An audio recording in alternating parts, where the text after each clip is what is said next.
शुक्लाम्बरधरं विष्णुं शशिवर्णं चतुर्भुजं प्रसन्नवदनं ध्यायेत् सर्वविघ्नोपशान्तये। எங்கள் ஓங்கார பொருளே எமை நீங்காதும் அருளே முழு முதலாகும் ஒளியே மலர் தூவினாள் போற்றுவோம். விக்ன விநாயகனே சரணம் விக்ன விநாயகனே.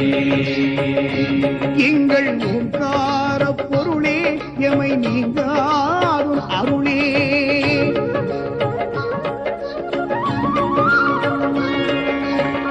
வினைகளை தீர்க்கும் விக்னேஸ்வரனே தடைகளை நீக்கிடும் விநாயகா.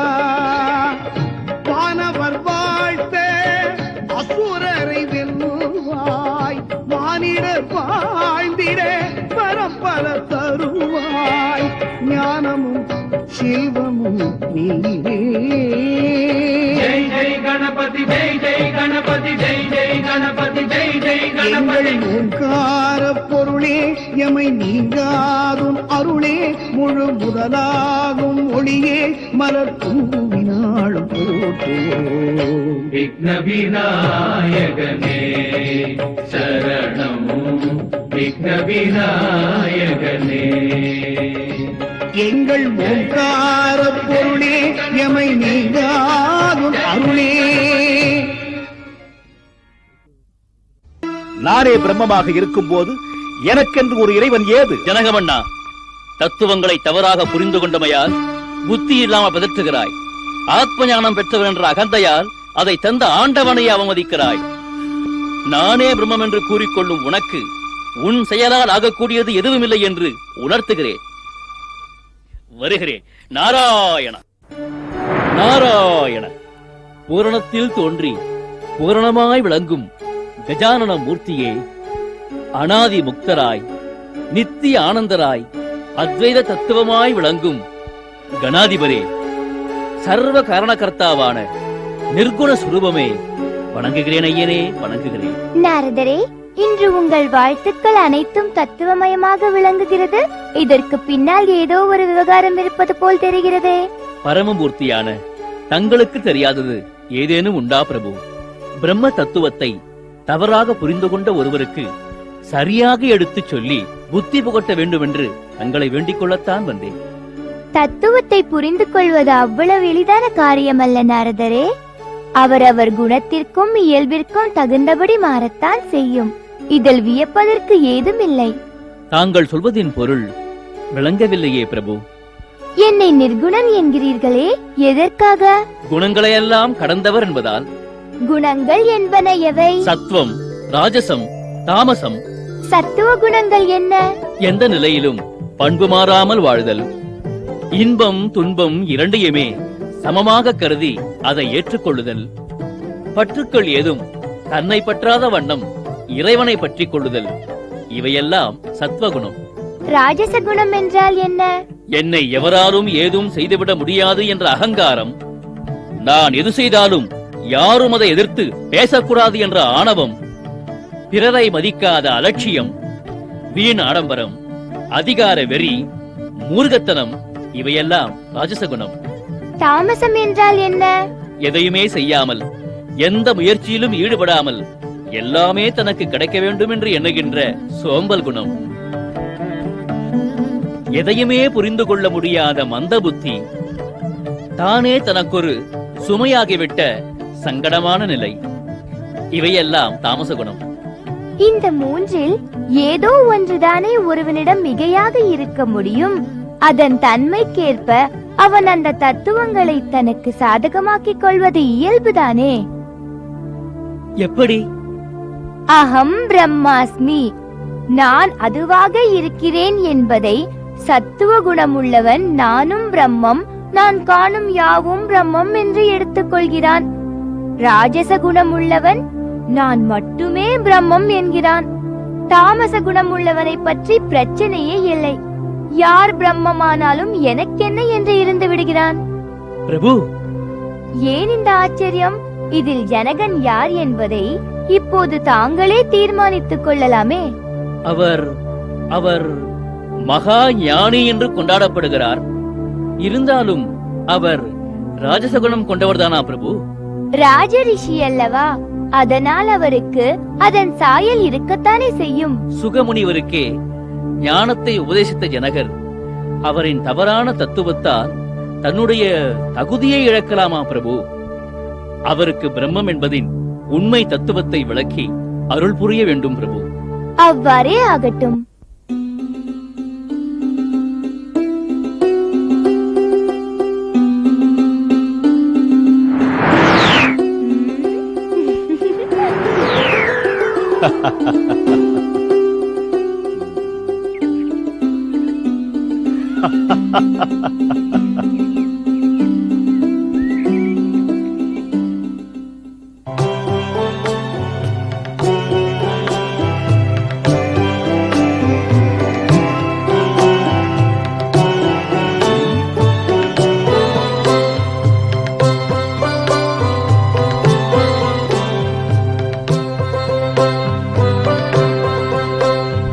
ஐயா, விதேக நாட்டின் தலைநகர் மிதிலாபுரி இதுதானா? மிதிலாபுரின் அரண்மனைக்கே வந்துவிட்ட உமக்கு இதில் என்னையா சந்தேகம் வந்து விட்டது? விதேக நாடும் இதுதான், அதன் தலைநகரம் மிதிலாபுரியும் இதுதான், அதன் அரண்மனையும் இதுதான். அப்படியானால் அரசர் இங்குதான் இருப்பார் இல்லையா? அதிலும் சந்தேகமா? அரண்மனைக்கே வந்துவிட்டு அரசர் இருப்பாரா என்பதிலும் சந்தேகமா? கோபித்துக் கொள்ளாதீர்கள் ஐயா, நான் வெகு தூரத்திலிருந்து வருகிறேன். சரியான இடத்திற்குத்தான் வந்திருக்கிறேனா என்று சரிபார்த்துக் கொள்ள வேண்டாமா? அதற்காகத்தான் கேட்டேன்.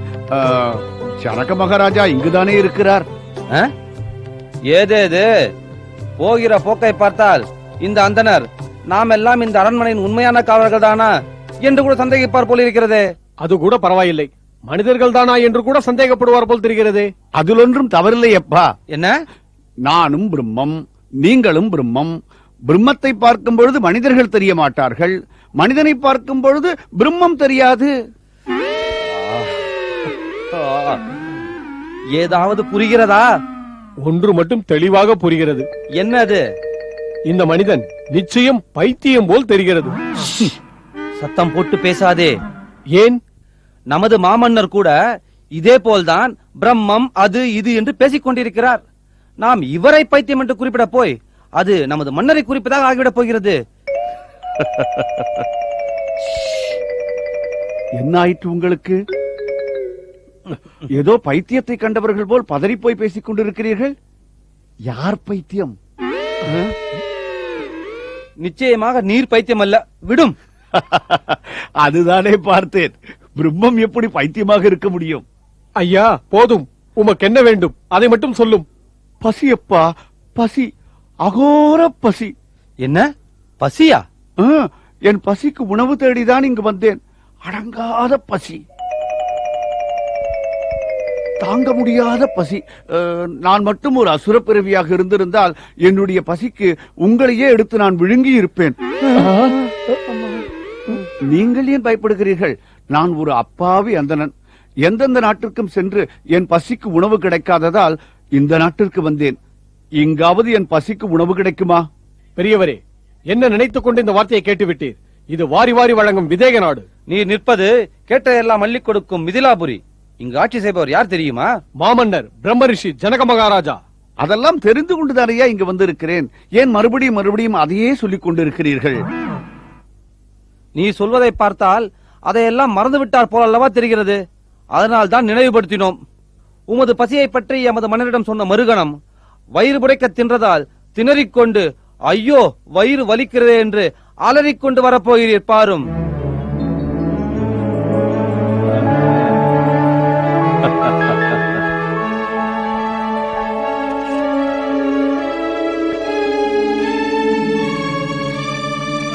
ஆத்ம ஞானம் பெற்ற பிரம்மஞானி மன்னர் ஜனகர் வாழ்க.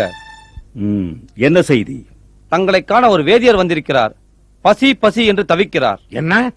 விதேக நாட்டில் பசி என்று ஒரு வேதியர் வந்திருக்கிறாரா? வியப்பாக இருக்கிறதே. ஆம், அவருக்கு இருக்கும் பசியில் ஆளையே விழுங்கிவிடுவார் போலிருக்கிறது பிரபு. பிரம்மஸ்வரூபமான நமது மாமன்னர் ஆட்சியில் சகல செல்வங்களும் நிறைந்திருக்கும் போது பசி என்று சொல்லிக் கொண்டு ஒருவர் எப்படி இங்கு வந்தார்? எந்தெந்த நாட்டிற்கோ சென்றும் எங்கும் அவர் பசி அடங்கவில்லையாம் பிரபு. இங்காவது அதற்கு ஒரு வழி பிறக்காதா என்றுதான் தேடி வந்திருக்கிறாராம். எங்கிருந்து வந்தவராயிருந்தால் என்ன, இங்கு வந்த பிறகுதான் அவர் பசி அடங்கியதாக இருக்கட்டுமே. எந்த நாட்டிலும் தீராத அவரது பசி இந்த நாட்டில் தீர்ந்தது என்று எல்லா நாட்டினரும் அவர் மூலம் அறியட்டும். நீ சென்று உடனே அவரை அழைத்து வா. உத்தரவு.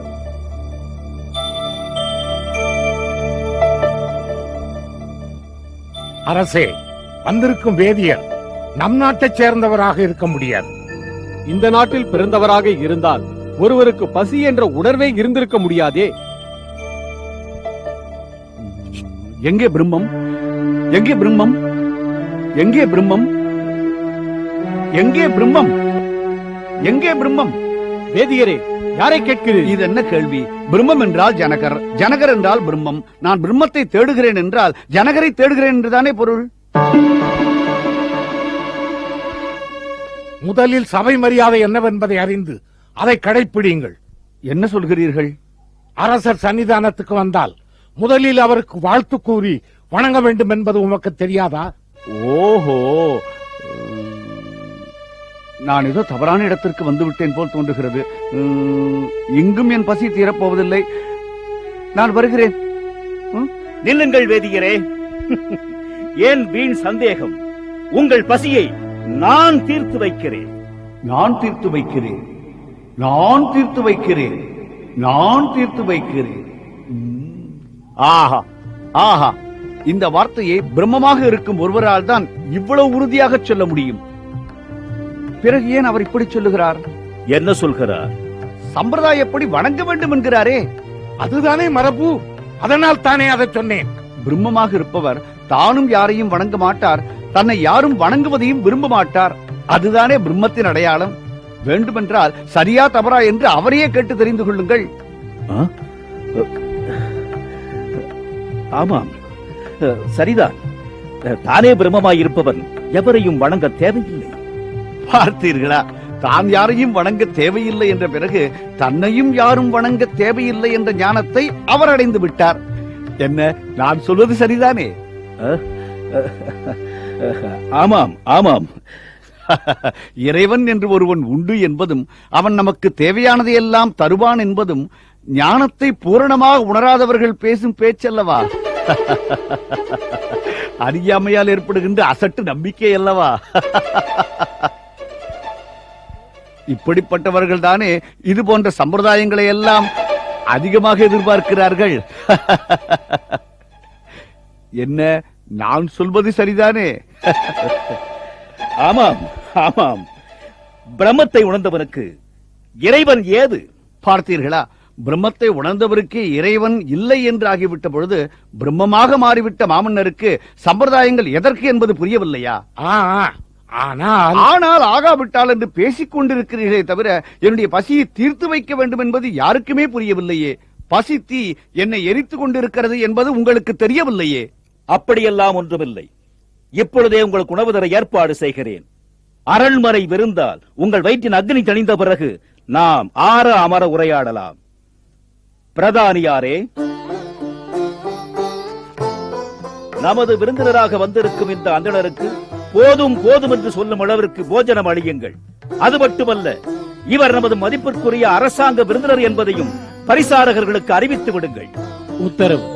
பிரம்மஸ்வரூபமான ஜனகமா மன்னரே, பசி பசி என்று வருபவர்களுக்கு புசி புசி என்று ஆணையிடுவதில் தங்களுக்கு நிகர் வேறு எவரும் கிடையாது. அது மட்டுமல்ல, ருசி ருசி என்று நீங்கள் உண்ணும் அளவிற்கு அறுசுவை உணவு விருந்தாக தரப்படும். உண்டு விட்டு வாருங்கள். அழைத்துச் செல்லுங்கள்.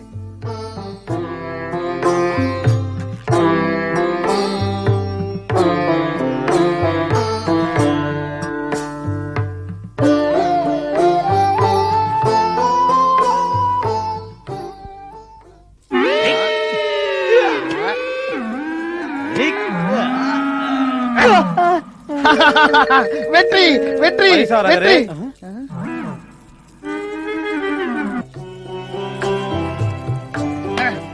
புரியடா, நான் அப்போதே சொன்னேன், கேட்டாயா? பார், புதிதாக ஒரு பரிசாரகரை வேலைக்கு கொண்டு வந்திருக்கார் நமது சேவகர். பரிசாரகரே, இவர் நமது அரசு விருந்தினர். உண்மையாகவா? சத்தியமாக சொல்கிறேன்.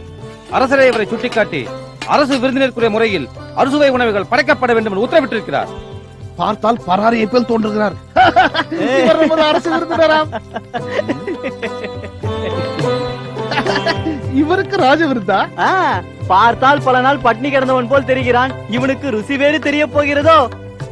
அரசாங்க விருந்தினர் என்றவுடன் யாரோ ராஜகுமாரர் தான் வந்திருக்கிறார் என்று நினைத்தேன்.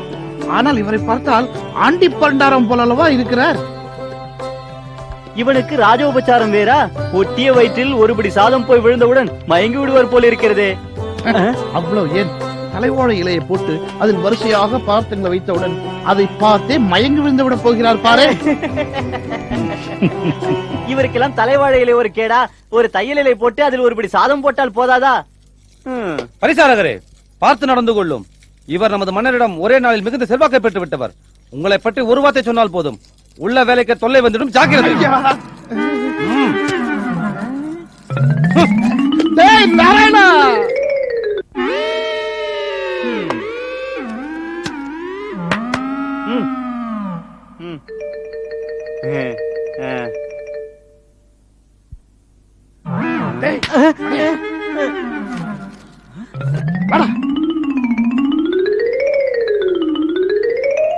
ஐயா எழுந்துருங்க, எழுந்துருங்க.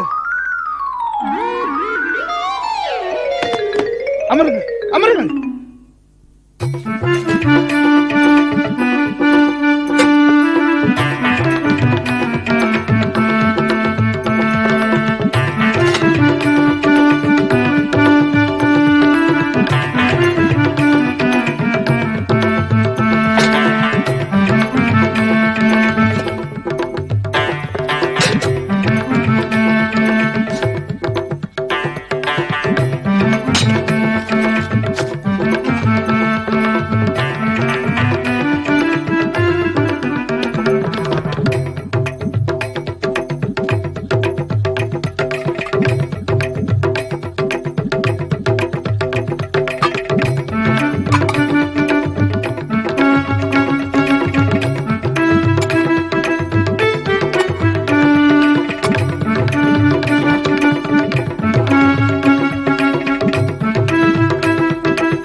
பார்த்துக் கொண்டிருக்கிறீர்களே, வாழைப்பழத்தை எடுங்கள்.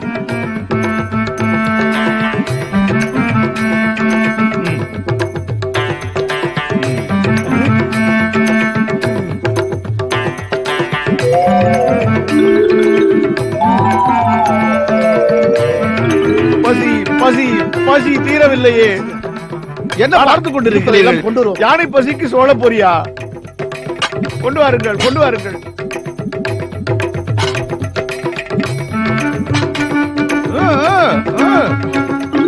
இப்ப எல்லாம் போதாது.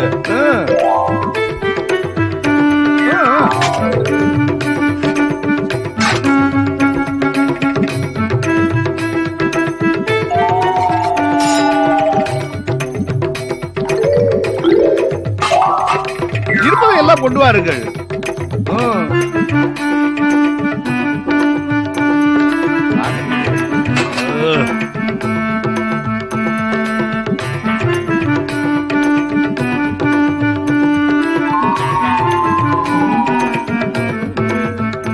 ஐயா, அப்பளம் போடலாமா? வடை, புளியோதரை,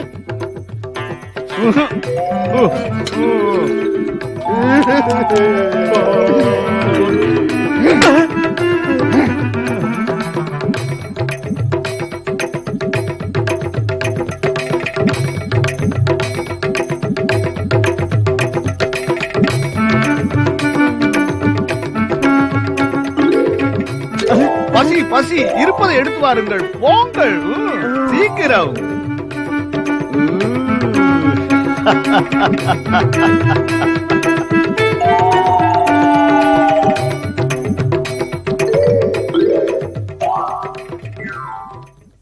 शुक्लाम्बरधरं विष्णुं शशिवर्णं चतुर्भुजं प्रसन्नवदनं ध्यायेत् सर्वविघ्नोपशान्तये.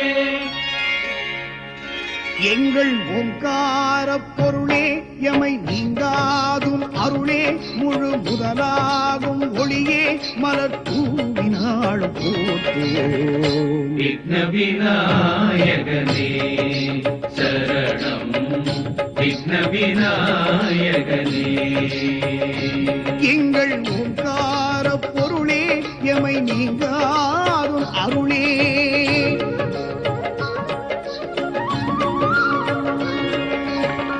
ஒரு கொம்புடனே இரு செடி கொண்டாய் மும்மதம் பொழிந்திடும் ஏழமுகா நான் மறை போற்றும் ஐங்கர உருவே அருமுகன் போற்றும் எழுகடல் வடிவே என் திசை நவப்போ जय जय गणपति, जय जय गणपति, जय जय गणपति, जय जय गणपति. ஓங்கார பொருளே எமை நீங்காதும் அருளே முழு முதலாகும் ஒளியே மலர் தூவினாளும் போற்றுவோம். விக்ன விநாயகனே சரணம், விக்ன விநாயகனே. எங்கள் ஓங்கார